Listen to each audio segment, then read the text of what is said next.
थेट जातोय वरोरा मतदारसंघात। वरोरामध्ये भाजपच्या उमेदवाराचं पारडं मात्र जड दिसतंय। त्यामुळे नेमका संभाव्य आमदार कोण असणार पाहूयात ग्राफिक्सच्या माध्यमातून। सेजल, निश्चितच सन्मय, खरं तर हा मतदारसंघ अतिशय महत्त्वाचा आहे, कारण काँग्रेसचा बालेकिल्ला या मतदारसंघाला म्हटलं जातं। मात्र यंदा आपण जर बघितलं तर करण देवताळे हे भाजपचे उमेदवार आणि काँग्रेसचे प्रवीण काकडे हे या ठिकाणी उमेदवार होते, शर्यतीत होते आमदारकीच्या।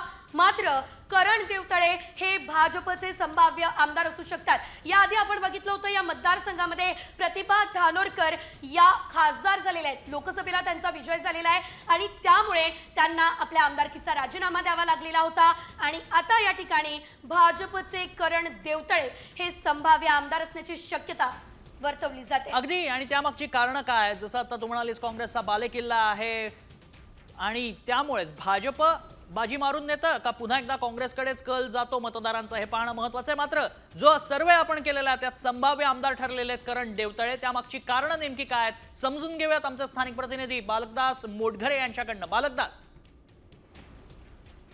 वरोरा विधानसभा क्षेत्र हा काँग्रेसचा बालेकिल्ला राहिलेला आहे।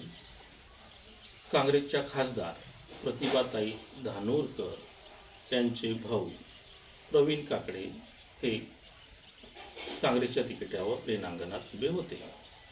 माहितीकडून माजी मंत्री संजय देवतळे यांचे पुत्र करण देवतळे हे रिंगणात होते।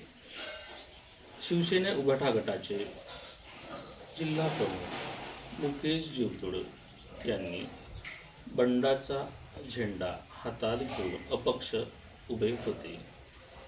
काँग्रेस आणि शिवसेनेला हा मतदारसंघ सुटावा यामध्येही बरीच घमसान झाली होती।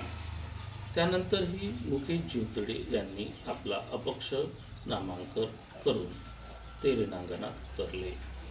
मतविभाजनाचा मोठा फटका या ठिकाणी काँग्रेसला दिसून येत आहे।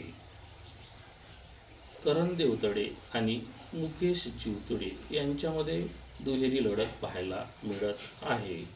कुठेतरी करण देवतळे यांचं पारडं जड दिसत आहे।